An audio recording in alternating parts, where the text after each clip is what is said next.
Yo, what's up? I'ma kick it with the line, y'all know. Yo, Slim, can I kick it like this? Here we go.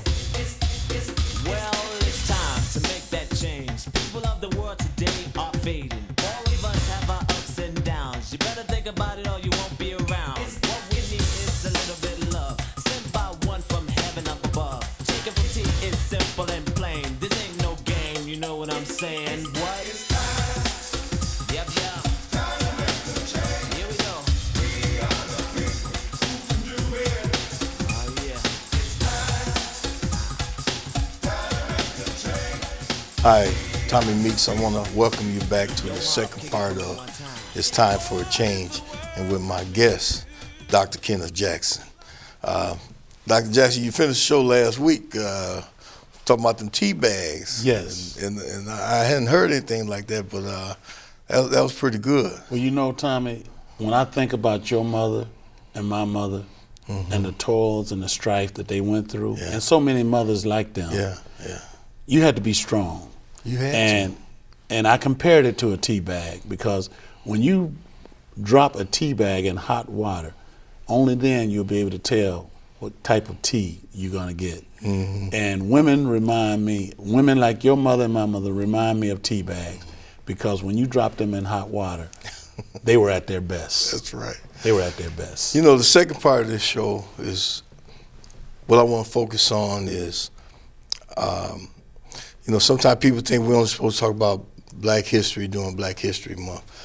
I'm the type of person, I believe in talking about Black history year-round, because there's so much history, not just African Americans don't know about, other ethnic groups don't know. And whether they want to know or not, I think more recently, especially with some of the movies that come out, like Hidden Figures, Birth of a Nation, things like that, we are going to be forced to understand how we got here. A young man, a white guy called me the other day. I never met him before. He says he knows me. He's seen me at different meetings, and he called me. He said, Tommy, we got to work together to solve the racial problems in our community. And I said, I don't have a problem with that. I want to do that. But I got to ask you, how did we get here? How did we get to 2017 still having some of the problems that we have? Tommy, if you don't know where you came from, you'll never know where you're going. And right now, biblically speaking, I think when Moses supposedly freed the people from Egypt in bondage, they wandered in the desert for 40 years. We still wander. We haven't found our place yet, Tommy, and I'll tell you why. It's because we don't know about our history, and we're ashamed to talk about it. I have a Jewish friend in Chicago, and we talk quite a bit. And the Holocaust, which is a horrible thing, don't get me wrong, I don't want no one to think I'm undermining what the Jewish people went through under Hitler regime and Nazism. It was terrible, it was wrong what happened to them in concentration camps. But that was 12 years, Tommy. That lasted 12 years. Slavery lasted over 400 years. Tommy, the lynching, the killings, the whippings. Tommy, it's inhumane to what our people went through and not know the history of that. Because if we don't know the history, that could easily happen again. And that's what I fear the most. You know, what helped me, and you know, a long time ago I started promoting this year, this will be our 27th year promoting Juneteenth. Growing up, I had never heard anything about Juneteenth. But when I started learning things as a grown man about our history, something kind of happened to me, and I try to pass it along to the guys that I work with, because when you really know where we come from, I have a saying in my classroom, all the empty chairs in here represent the slaves that didn't make it. Absolutely.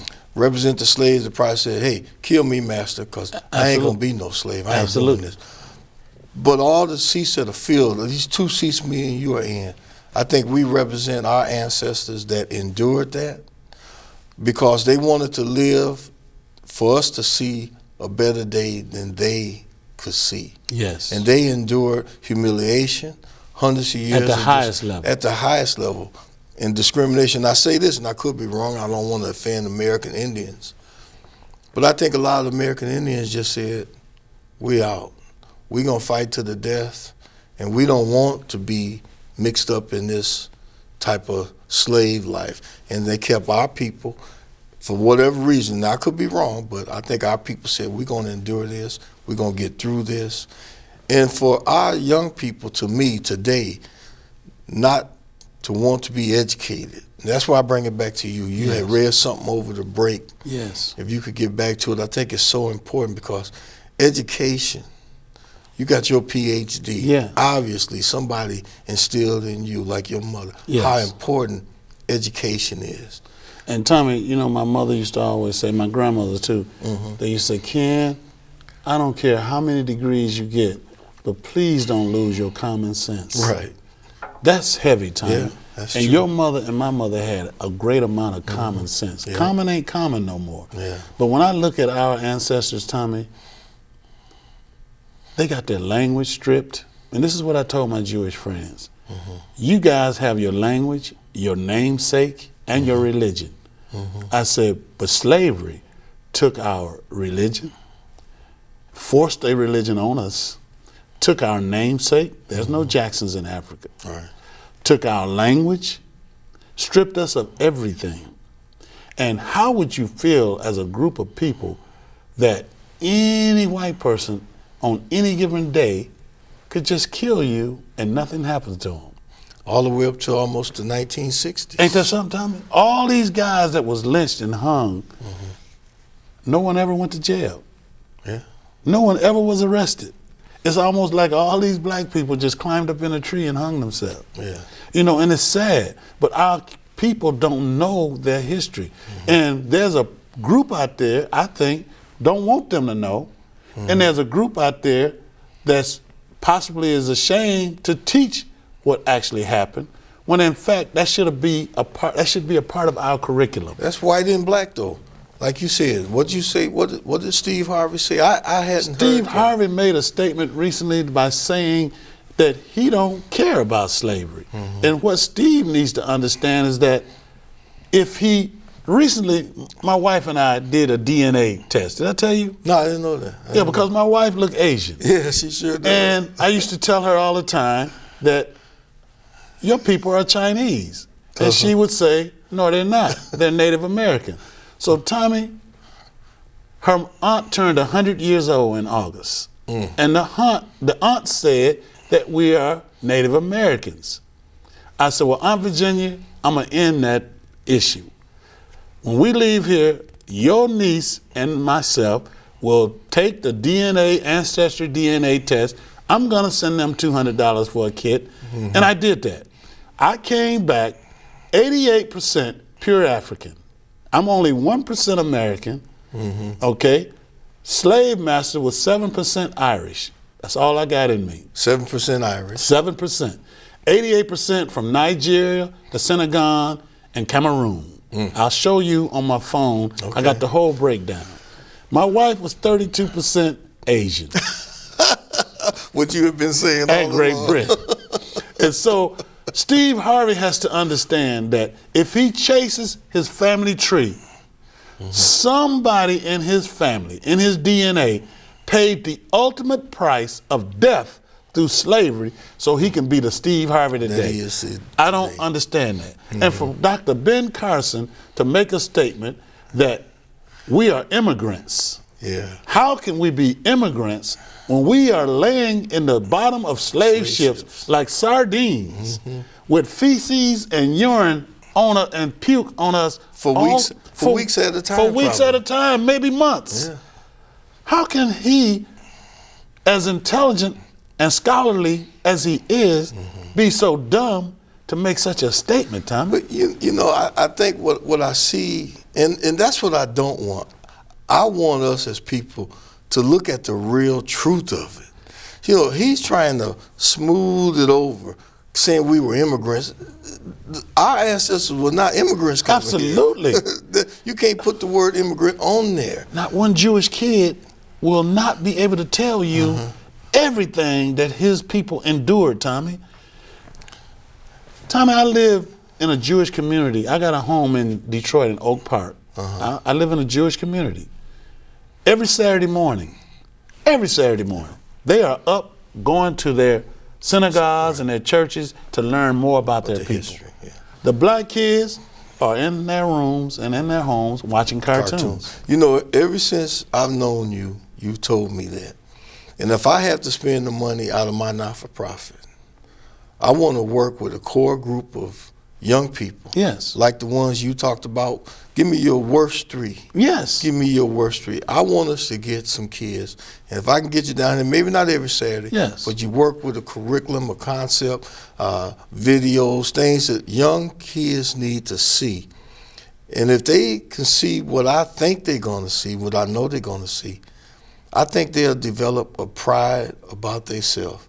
That when they go back to school, they're going to be able to absorb that education that's trying to come to them. You know, Doc, since you left here, our school system has started, I don't know exactly what they call it, but I know from 9th grade to 12th grade, you can focus on a career. You want to be a nurse? In Michigan, we call it career pathways. Okay. Well, it's career pathway. Well, so you know exactly what I'm talking about. Yeah. Don't you think that's a good thing? It's an awesome thing. That's right. And you know, but if the kids don't take advantage of it, where are they at? Absolutely. What kids will take advantage of it. And I am in agreement that there needs to be a complete paradigm shift how we educate children today. Okay. No more of the sitting in the classroom, looking at a chalkboard, listening to a teacher. Let me say this, Tommy. I have no disrespect for any teacher out there. But I want the world to know the teaching profession is no different than any other professional entity. You have good lawyers, you got good doctors, you got good parents, you got good bondsmen, you have good educators, but you also have some bad teachers.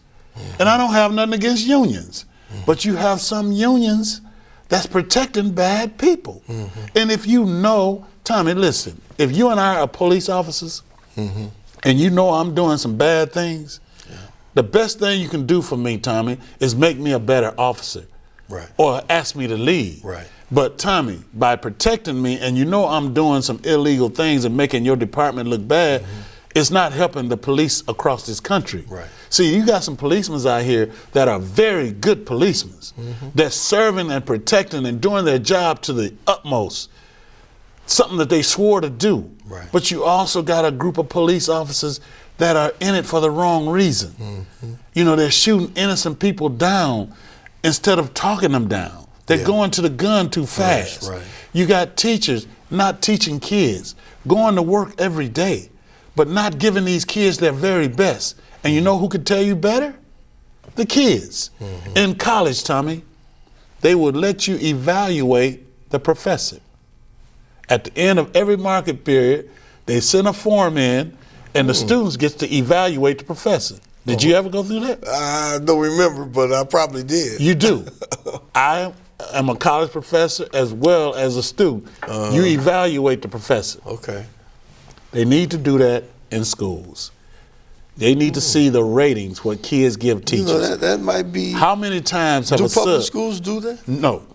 No, they don't. They don't. And they should. They think the kids are too immature and if they don't like Miss Johnson. Kids are the most truthful things in the school. Yeah. You could be a sub and walk up in a room, them kids go tell you exactly what that teacher does. They go tell you if that teacher's a good teacher, and they go tell you if that teacher's a bad teacher. I spent a lot of years subbing, and I know you tell the truth. They gonna tell you, and that's why we need to do a better job of policing ourselves within our own profession. We got to do a better job. If I'm a principal, and I evaluate teacher A, and I give teacher A a bad evaluation and put them on a plan of assistance, that teachers union gonna surround that teacher, protect that teacher, and that administrator is gonna be gone, and that teacher still be there. Yeah. That's a guarantee. That administrator will leave long before that teacher. So look how many kids now are going to continue to come to that teacher that's not learning anything. And that needs to be fixed. Yeah. But who has the power or the guts to stand up to it? See, I do. That's why I don't keep jobs for a long time, because I hold folks accountable to teach, because each kid I look at like it's my own child. Right. So, and I ask teachers, you can do two things for me. Teach every child like you would want your child taught, and treat and love every child like you would want your child loved. See, if teachers did that, education would be beautiful. You know, I look back on my days in high school, and I admit I didn't try as hard as I probably could have. And then I do remember in college when I tried, because if I didn't put the effort in, I wasn't going to get that degree. Absolutely. You know, so my thing is, how can we encourage more students to, you know, good teacher, bad teacher, but students need to be motivated to take advantage of the opportunities that some teachers are trying to put out there. I tell you why. I saw in the paper the other week a young man that I tried to mentor to at Auburn. And this kid could draw. I mean, he showed me some of his work. I said, you know, you could be an architect. You know, he looked at me. You sure? I said, yeah, all you got to stay in school, you know, with that ability, and just figure out you could be drawing buildings, homes. And when I saw him in the newspaper with a mugshot, and they list all the rest that he had, you know, it saddened me. So why are you telling him that, and no teacher had told him that? Well, you know, I can't. You see my point? Well, I can't say they didn't tell him. I'll be honest with you. I can't say they didn't. But somewhere along the line, he didn't believe it. Well, let me say this, Tommy. Go ahead. If you make a child feel good about themselves and give them an amount of success, that child's going to give you a lot. And I'm saying, Tommy, if you look at the attendance rate in schools, how many kids are kicked out and how many kids don't even go to school, you have to ask yourself this question. When you and I were in school, we would go even if we were sick, because we loved going to school. Why don't kids like going to school anymore? I did a survey. I asked 200 kindergarten kids, do they like school? 80% of them said they love it. I asked 200 junior high kids. 40% said they love it. I asked 200 high school students. Only 3% said they love high school. You tell me, how can you go from loving it in kindergarten, but by the time you get to high school, you hate the system? What's going on, Tommy? I mean, if you got a movie that's nobody going to, you might need to change the director, how you land your movie out, what you writing about. Tommy, school ain't fun no more for kids. Now, what you said earlier that you guys were doing in Michigan, I said Rockford's doing it now. Yeah, career pathway. Career pathway. How did that turn out? Did you find it's still how working. were your minority students working in that? Were they going and taking advantage? Very much so, because we have the Kalamazoo Promise. Okay. Whereas if you stay in school, you get a free education in Michigan. Really? If you stay in school and get come out with a certain C+, and you've been a Kalamazoo student, all of you, from 8th grade all the way to high school, they pay for you to go to any school in Michigan. Really? Yes. Full expenses. Everything paid. Called the Kalamazoo Promise. So is that just Kalamazoo? It's just Kalamazoo. Okay. Other cities is picking up on it now. You know, that's why Obama came and spoke at their graduation when he was the president.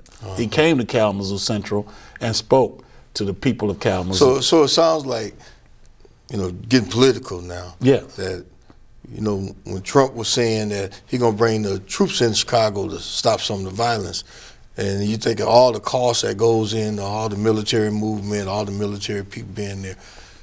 If money could come in there where real opportunity could come to some of the people that's living there, jobs I'm talking about, you know, real incentive for people to come in and create opportunity. That's almost like what you're talking about with the Kalamazoo Promise. Yes. How do we really want to spend our resources that we have as a country?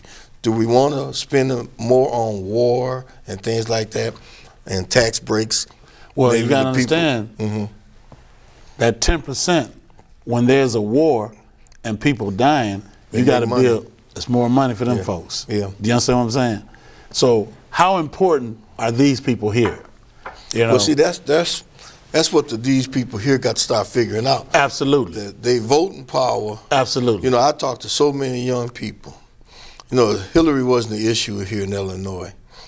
But the thing that's really killing us is our state level candidates all over the country. Yes.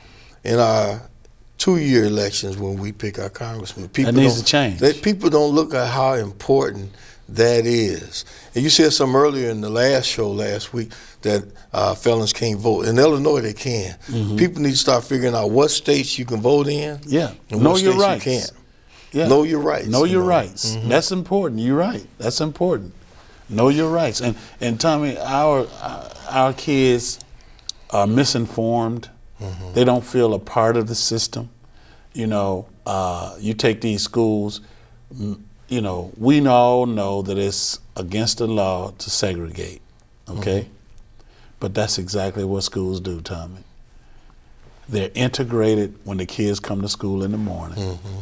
But if I walk down the hallway and get to the math department and I get to the calculus and the top algebras, mm-hmm. it's all white kids.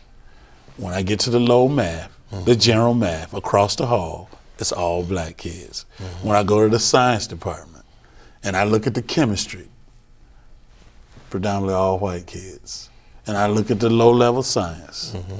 beginning science, it's all black kids. Now let me ask you. Many of our schools are integrated when they go in the door, but when the counselors finish dissecting them, they're segregated.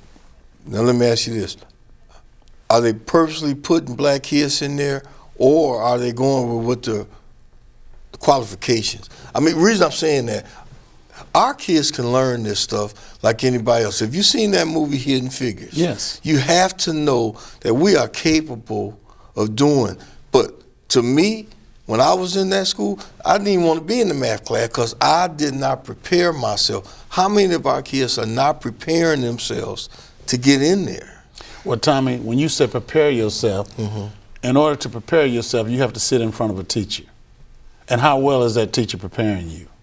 And then when you get home, mm-hmm. the homework. Many of our parents don't know how to do today's homework. Well, I heard a comedian, I forgot what comedian it was, he was talking about, I think it was Witherspoon, he mm-hmm. was talking about his son, you know, how come you don't never ask me to help you with your homework? You always asking your mama to help you with the homework. So when the kid starts saying, okay, come help me with the homework, he said, go get your mama, boy.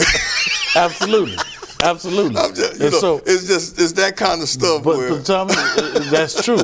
And see, what's going on is that you have to challenge the curriculum in these schools. You have to get up there and say, hey, if my student is in this subject matter, mm-hmm. at the end of the semester, what should he or she learn? Right. What should they know? Okay, we don't challenge the system. We just send them to school and just hope that folks do their job instead of challenging the folks. You know, in Chicago, you know, we have more people that go to a stepping set than at a board meeting mm-hmm. that's making hardcore decisions about what schools to close and challenging their students' education. You understand what I'm saying? Yeah, stepping set, you mean a party. Yes. They're having a good time. Absolutely. Instead of doing things that should really be important Absolutely. to us. Now, I say stuff like that, that's on us. Yes. When we don't put that effort forth. Absolutely. You know, when I look at what our ancestors went through, for us to have the things we have, I've been saying this lately, and I could be wrong. People might look at me like I'm wrong, but Dr. Martin Luther King asked for this, and this. And all those things are pretty much right there in front of us. I mean, almost everything he talked about, content of character, mm-hmm. you know, something, equality, we have these things, mm-hmm. and we still falling short. To me, we have the power. If nobody else want to help us, we have the power to fix these things. Man, Tommy, we have such an impact on the world. I have a friend that's a businessman. He said he went behind China, the Great Wall of China, mm-hmm. and he said there was Asian kids over there wearing their hats cocked ace deuce, listening to Tupac and Biggie, mm-hmm. and walking around with their laptops doing great things. Mm-hmm. We have such an impact on the world. Yeah. But we have to learn what we can do with have an that. impact on ourselves. Yes, That's my biggest problem. Everybody Like, watch us but us. I know. You know, and we have to learn how to love and respect each other. It's almost like, because I think you had moved when this came out, American Gangster, the movie where Denzel played the big Frank Lucas, I think his name was, killing, all the violence. So many people I knew just flying to the movie theater to see that. Oh, did you see it? That's all they talked about. Shortly after that, The Great Debaters came out. True story, American Gangster, true story, Great Debaters. Almost everybody I asked, you see Great Debaters? What's that? You know, where are our priorities? Absolutely. The Great Debaters, to me, was one of the greatest movies ever made. That story of what that black college did to defeat Harvard University in a debate. Absolutely. The courage those kids had, the confidence they had, the knowledge they had. Tommy, I just recently saw James Baldwin debate against Buckley in front of the students. I've seen clips of it. Tommy, please, the audience, please go see the movie. I am not your Negro. They won't bring it to Rockford. You got to see that They won't movie. bring it to Rockford. I called I've seen it twice. AMC. I called AMC. I called the headquarters. I called the local office. I called the headquarters. And I said, this is not the first time a good, entertaining, true story about a black man you won't bring to Rockford. And they were supposed to call me back. And Doc, I'm still 3 weeks and counting, waiting on that return call about Tommy, why it can't come to Rockford. And that's what's sad about us, because we have to continue to push what you're pushing. This kind of information need to be at the hands of our young people. Yeah. They need to see this. Yeah. They need to see a scholarly black man in Cambridge, you know, in a debate with so-called the greatest debater that the white audience could bring. William F. Buckley. That's it. And I'm telling you, Tommy, I Am Not Your Negro is one of the finest pieces of documentary that I've seen in years. Well, I tell you what, they're not going to bring it here, I'm convinced. I've called both theaters, and they both shot me down. Yes. We got 2 minutes left, but I guarantee you, when that movie comes out, I'm going to rent it. Yes. And I'm not going to charge people to come watch it. Absolutely. But I want as many people to come watch it, white and black. Yes, because with 2 minutes left, Doc, I'm convinced that when white people accept our history, and when we accept our history just as well, we're going to beat down some of these walls, some of these battles that we have, mainly because I think our people will be feeling so much better about themselves. They're not going to care to argue with nobody. We just going to start accomplishing stuff. And our young people are just going to start accomplishing. Now, this is my vision for my 15 grandchildren. Yes. I want my grandchildren to know nobody is better than you. Absolutely. Unless you let them be better than you. Absolutely. And we just can't have it. 1 minute left, it's all on you, Doc. Well, Tommy, I'm going to say... You miss Rockford? Yeah, I do miss Rockford. I miss the young people in Rockford, especially because there was so much hope here in Rockford, and there's still work to be done, not just in Rockford, but in any city. Anywhere I'm at, Tommy, I'm going to give children my very best. And not just black children, I give all children. But like I tell everyone I come in contact with, I can't allow a white person to make me feel guilty if I want to go that extra mile for my black child. Because those black kids don't have the support system that many of our white students have. That's right. Our white students have uncles, aunts that know people. Employers. Yeah, to put them in positions to be successful. And many of our black kids don't have that contact. 20 seconds, I got to ask you. One of the best shows I ever had was when I was here. You brought Coach Herman Boone here. He did a TV show with me at your school, Jefferson. Yes. Remember the Titans, the original why the movie was made. Yes. But how's he doing? He's doing good. His wife is extremely ill, but he's doing good. He was with Jim Harbaugh speaking to Michigan's football team just recently. Really? Yeah. So he's hanging in there. I tell people, they look at me like I'm lying, but this is my witness. He brought him here because he knows them. Y'all frat brothers, We're right? frat brothers, and Tommy, he is a great man, and you know, Tommy, you know, I want to lead by saying to you, I admire and respect the work that you and Brother Barnes do, because I know it ain't easy to stand out there and fight for what you know that you are a minority, and you have to continue to fight the majority to make them see that you're trying to expose them to. You see, many of white America, we know who they are. The trouble is they haven't taken the time to know who we are. Well, we're gonna figure out who we are as people. Absolutely. And if they don't want it, and the ones that want it is gonna enjoy it, to me, the new black man. Because the new black man and black woman is gonna come out hook or crook. We're gonna be better people. Doc, I can't thank you enough for joining me for this hour program. We went over a couple minutes. I'm sorry, Janice, but I had to get the rest of this out. I want to thank you for coming over from Chicago. Thank you, my brother. Anytime for you. All right. Anytime. Thank you, brother. Dr. Jackson, I think Rockford missed out on it, but I might be getting them back up here. We're going to work with some of these young people to take advantage of education and then be productive citizens like I know they can and should be. And as usual, I'll see you next time. People of the world today are fading. All of us have our ups and downs. You better think about it or you won't be around. What we need is a little bit of love, sent by one from heaven up above. Chicken from tea is simple and plain. This ain't no game, you know what I'm saying? What? Yep.